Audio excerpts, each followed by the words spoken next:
months ago. Anyway, he was the guest speaker along with Idaho's First Lady, and did a great job. Anyway, asked if he could come talk with our students, and so I want to turn the time over to Dr. Chad Roscoe.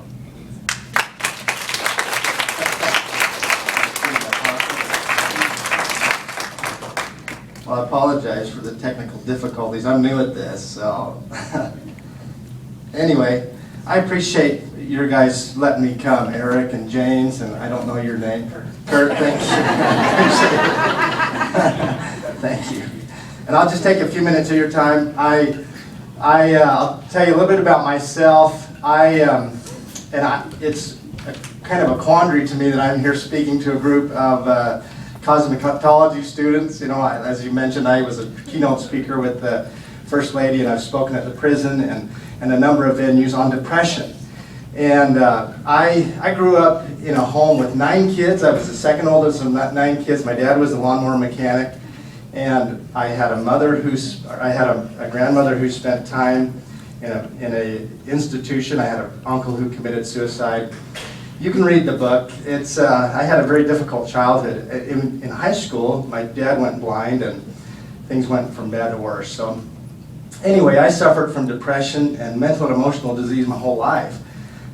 In my mid-30s, I was married. My beautiful wife is here. One of my youngest son is here. I had a beautiful family. I loved them, and I could see how depression was not only affecting me, but every aspect of my life. And I had to find a way out. And so I've spent a significant amount of the last 10 years studying depression and what are the causes and also what are the possible solutions. And so I'm only going to take a few minutes. Like I said, if you want to know my story, read the book. I'll leave a few cards with Eric, and you can get a book if you'd like off the website. But I'm not here to promote a book. I'm here to promote a message.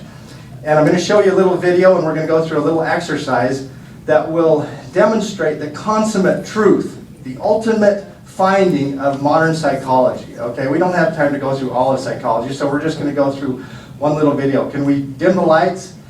And thank you. I appreciate it. And Levi, if you'll start the video. Everybody enjoy this video. Smile and laugh. Thank you. Not yet.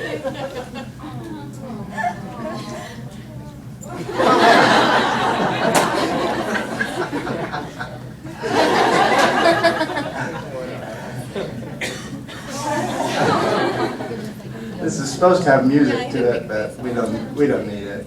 I can sing if you want.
Oh yeah, some more of that. All right, Levi, if you'll turn that off, I'd appreciate it. You just X right out of it. So what does this have to do with modern psychology? Well, I'm going to teach you something. So what I need you to do is I need you to all get into a comfortable position. We're going to do a short exercise. And what I want you to do is I want you to close your eyes, put your arms on your lap. I want you to bow your head and listen carefully. The most important thing is your breathing. I want you to focus on your breathing. We're going to do this quickly. If we had time, you got to close your eyes. I'm the only one that has his eyes open. So if anybody tries to steal your purse, I will stop them, okay? Focus, close your eyes, and focus on your breathing. What I want from your breathing is I want it to come from your belly, not your chest. Take deep breaths through your belly. It's a relaxing breathing exercise. Now, I want to tell you a little story. I have a friend who went down to Arizona, and as a gift, he brought me back a ripe lemon. And this lemon was huge. It was as big as a softball. I'm not kidding you. Shaped like a football, but as big as a softball. So I want you to think about a friend of yours who took a trip to some warmer climate and returned with a lemon for you, a beautiful, big, bright, yellow lemon. And so you take your lemon in your hands, and you can feel this is a heavy lemon. It is full of pulp and juice. The outside is waxy and yellow and has the dimples in it. You can feel the dimples. I want you to take your lemon and take it over to the faucet and wash it off. Then take a paper towel and wipe off the excess water. I want you to take your lemon and put it on a cutting board. I want you to cut it in half. And as you're cutting it, you can smell that citrus diffuse in your nose like air freshener. And the juice runs down out of the lemon onto the cutting board and onto your fingers. I want you to take half of your lemon and cut it in half again. Again, more juice, more pulp, more diffusion of this citrus smell. Take that half and cut it into a quarter section. Now take that quarter section, hold it between your fingers, open your mouth, and take a bite of your lemon. And the juice just goes all over, surrounds your tongue. And you taste that citrus, that sour taste, just as you saw the babies taste. Okay, now lift up your heads. What happened? How many of you had an increase in saliva as you visualized your lemon? Okay? If you could have been up here watching your faces look like those babies. Okay? So this is what psychology, modern psychology, the consummate truth of modern psychology is this, that we experience exactly what we think in our minds. Now, you just had a very real physiologic response to a thought. You thought about it. You didn't have a real lemon. You didn't taste a lemon. But you and I all still have salivary gland contraction and saliva in our mouth right now because we thought about a lemon. Well, what does this have to do with psychology? Well, modern psychology today is teaching us that the thoughts that we entertain in our minds create a very real physical, chemical, mental, emotional experience for us that is exactly what we expect from the thoughts. They don't have to be real experiences. You may sit there and look at yourself and say, I'm stupid, I'm fat, I'm ugly. And that is your reality because that's what you think. Someone else may look at you and say, wow, she is amazing. But that's not the reality because that's what that's what you think in your head. So, just some thoughts.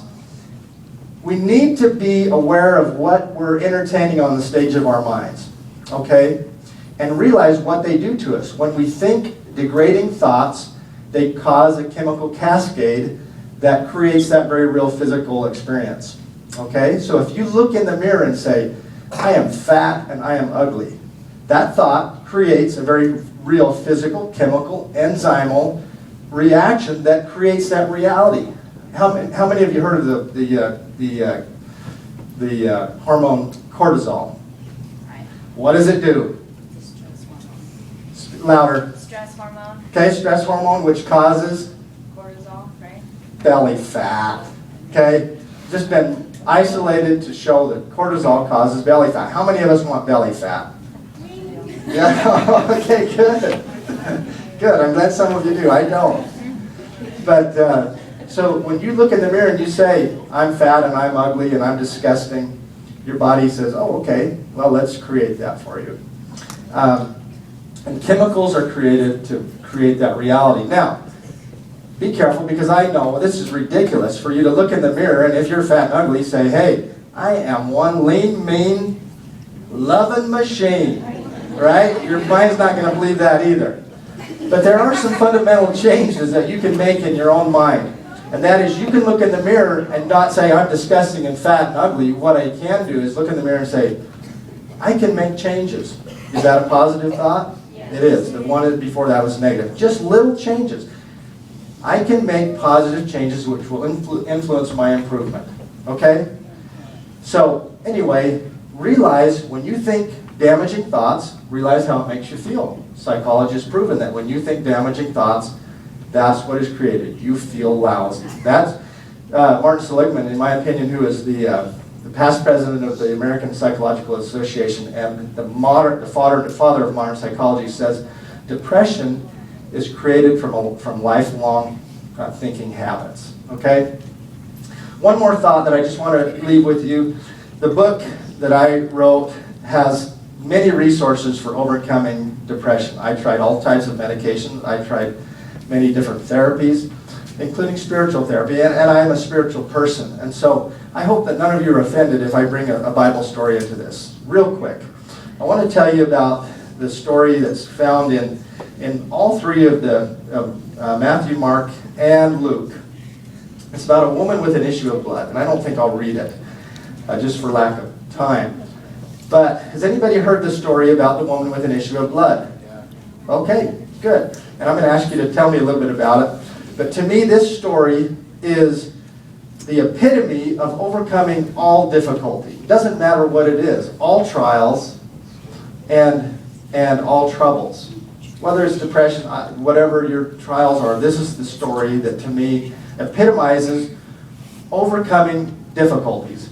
And as Eric knows, my presentation with the Military Wives Convention, I believe that difficulty is the catalyst for greatness. In difficulty, our heroes are those who overcame difficulty. If they didn't, they wouldn't be our heroes. And your difficulty is your catalyst to become greater and better. And so it is with this story. Tell me a little bit about the woman with an issue of blood. Can you? Well, she basically had bad blood. Okay. And she needed to, for more modern day, she needed to have a blood transfusion. Okay. And so I think that, as far as I can remember, my mom was extremely religious, so I kind of grew up with that too. Good. So, but a bunch of stories. Yeah, she needed to have a blood transfusion, and she was, I believe that nobody wanted to be around her, but I think she found somebody, or somebody like walked upon her or found her to help her with that. Okay. Good. You're awesome. You've got the gist of the story, and I appreciate your courage in sharing. So I'll quickly tell you the story. It's about Jesus Christ. And Jesus found her. yeah, that's right. Good. That's good. Some dude named Jesus. Some guy named Jesus. Anybody heard of him? Jesus, right? Well, I appreciate your courage. Well, here's this woman. Let me tell you her story. You can find it. I think the most comprehensive account is in Mark 5. But here she is. Jesus has become very popular, and he's just gotten off a boat and headed towards Nazareth. And the crowds are thronging him. In fact, the Greek translation says they're crushing him. This huge group of people is crushing Jesus Christ, and he can't move. And this man named Jairus, a very religious leader of one of the Jewish sects in that area, came to him and says, Jesus, I need your help. My daughter is dying. She's only 12 years old. She's my only child. And Jesus says, okay, I'm on my way. I'm trying to get through this crowd. I can't. Well, through this crowd, this woman crawls underneath the legs of the crowd and touches the hem of Jesus' garment. Well, let me give you a little bit of background on her. Most experts today believe that she had hemophilia. Okay, it's a bleeding disease. It's very uncommon in women. But if it shows up in women, when does it show up? What? Every month. Yeah, that's exactly right. When your period starts. And when does it end? Never. If a woman has hemophilia, at least in the severe form that she has, she bleeds all the time, not just once a month. Okay? So this woman had had this condition for 12 years. So how old was this woman? 24 approximately. Okay, right? Somewhere in that age. And she had gone, the story says that she had gone to all the experts, all the physicians. She had used up every one of her resources to try to cure this disease. And did it get better? No. It got worse. That's exactly right. But in her difficulty, she developed something very special, and that was humility and faith. And she went, and here this crowd is thronging Jesus Christ and the apostles who are trying to get through this narrow passage. Like this is the picture here that I found. And all of a sudden the Savior says, "Who touched me? I felt virtue go out of me." And his apostles said, "Are you kidding me? Everybody's touching you. We can't even move." And he said, "Someone touched me and virtue went out of me." And this woman very humbly said, "It was me. I've done everything that I can to overcome my weakness, my trials. I've used up all of my resources, and I can't find a solution. But as soon as I touched the hem of your garment, my issue of blood dried up," and she was healed. And he said, "Blessed are you. Go your way. You are healed." And this to me is a story that is the epitome of all difficulty. And for me, in depression, seeking to overcome your trials on your own is very valuable. In that trial, in that journey, you can become closer to your Heavenly Father. You can develop faith, and ultimately, in Jesus Christ, is healing available. The end of that story is that servants from Jairus' home, remember we talked about Jairus and his daughter was dying, and they said, "Jesus, you've been delayed too long. She's dead. Never mind." And Jesus turned to Jairus and he said something very significant. He says, "Be not afraid, only believe." And that's my message to you. What is it when you believe that happens in your head? You have a fundamental change in your chemistry. You become better because you think better. Be not afraid, only believe. And Jesus finally did get to that home. The daughter was dead, and he raised her from the dead. Be not afraid, only believe. I appreciate the opportunity to speak today, and I hope you have a wonderful day. Be not afraid, only believe. Thank you. Thank you.